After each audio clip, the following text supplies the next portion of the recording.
Assalamualaikum warahmatullahi wabarakatuh. Perkenalkan, nama saya Fadliani, NIM 21 19 11 7.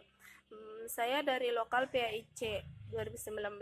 Baiklah, saya akan menyimpulkan uh, menyimpulkan materi tentang dari kelompok pertama sampai terakhir untuk memenuhi tugas UTS ilmu komunikasi.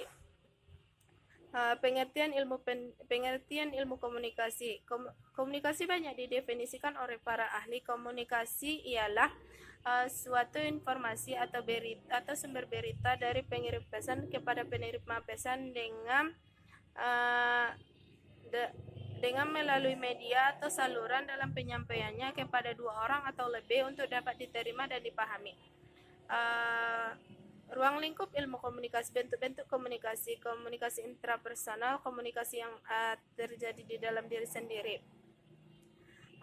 ataupun misalnya itu bimbang dalam memilih suatu hal. Yang kedua, komunikasi interpersonal, komunikasi yang dilakukan dua orang atau lebih dengan tatap muka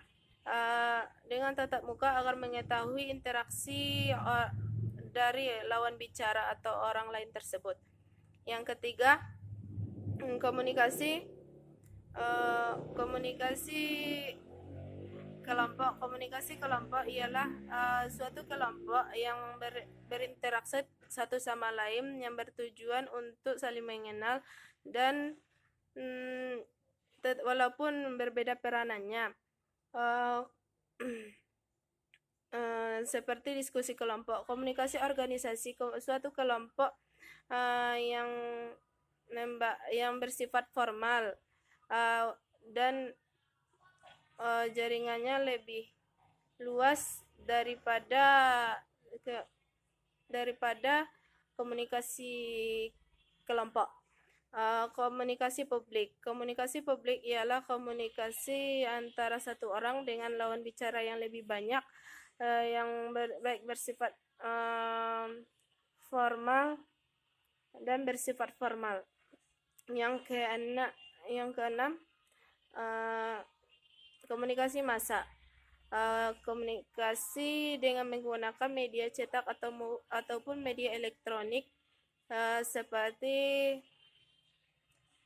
handphone, radio, HP, dan lain-lainnya.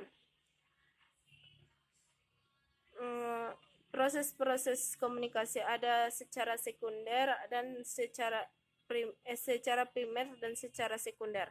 Secara primer ialah yang dilakukan oleh diri sendiri dengan menggunakan pikiran atau perasaan seperti bahasa, isyarat, dan lain-lain. Yang kedua, secara sekunder ialah yang dilakukan dengan menggunakan alat atau media seperti handphone, film, televisi, radio, dan lain-lainnya. Tujuan komunikasi ialah yang pertama itu mempengaruhi orang lain, mempengaruhi sosial, mempengaruhi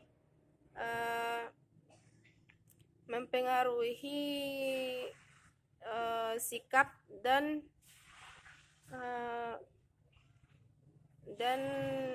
mengetahui perbedaan jenis pengetahuan. Fungsi komunikasi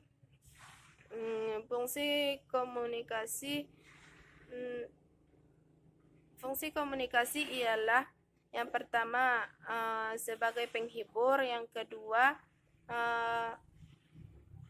untuk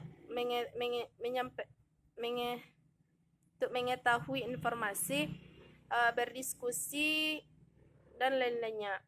Ya, dan adapun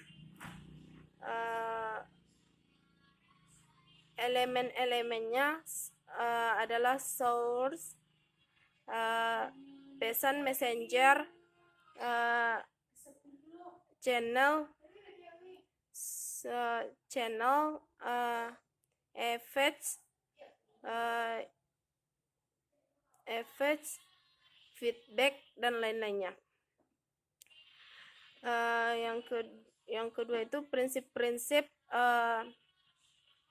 ataupun selanjutnya ialah prinsip-prinsip komunikasi. Yang pertama itu komunikasi adalah proses simbolik. Yang kedua proses simbolik yang kedua, setiap perilaku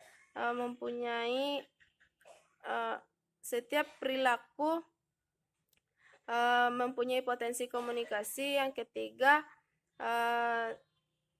komunikasi mempunyai dimensi isi dan dimensi hubungan. Ada komunikasi non-septual, komunikasi sistemik, komunikasi semakin dekat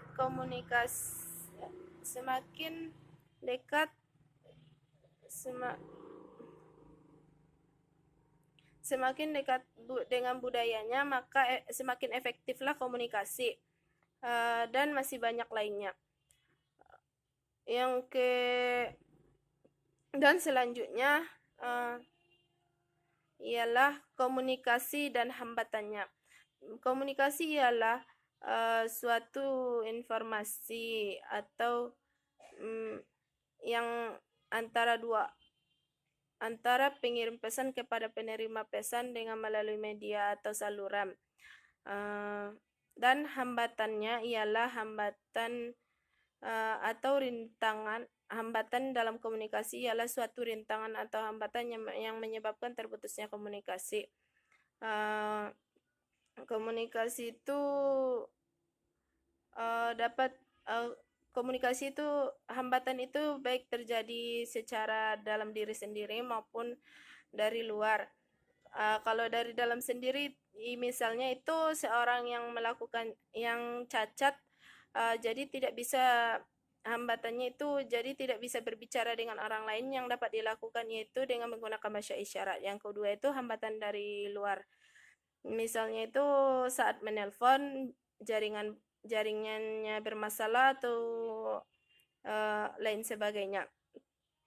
Yang ketiga itu komunikasi verbal dan non-verbal. Komunikasi verbal ialah menggunakan komunikasi dengan kata-kata, tulisan atau lisan. Ialah seperti berbicara atau interaksi langsung dengan manusia. Sedangkan non-verbal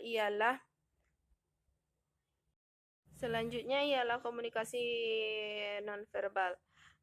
Komunikasi non-verbal berbanding terbalik dengan komunikasi verbal. Komunikasi non-verbal ialah dengan menggunakan isyarat, kata-kata atau bahasa tubuh.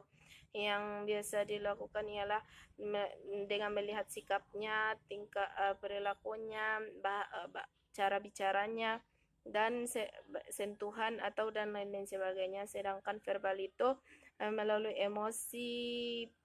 emosinya, dengan menggunakan perkataannya, lisan, baik lisan ataupun tulisan, berbanding terbalik dengan non-verbal. Selanjutnya ialah intrapersonal dan interpersonal. Intrapersonal ialah yang ada dalam dirinya sendiri, ialah seperti bagaimana dia berdoa kepada Tuhan, atau yang ada di dalam dirinya sendiri. Sedangkan interpersonal ialah yang dilakukan yang berkomunikasi antara sesama manusia atau dengan orang lain. Selanjutnya ialah tentang intrapersonal. Intrapersonal yang ada pada dirinya sendiri ialah memiliki fungsi antara lain menimbulkan rasa percaya diri, kesadaran diri, rasa memiliki kemampuan, dan lain-lain sebagainya. Mungkin cukup sekian dari saya. Assalamualaikum warahmatullahi wabarakatuh.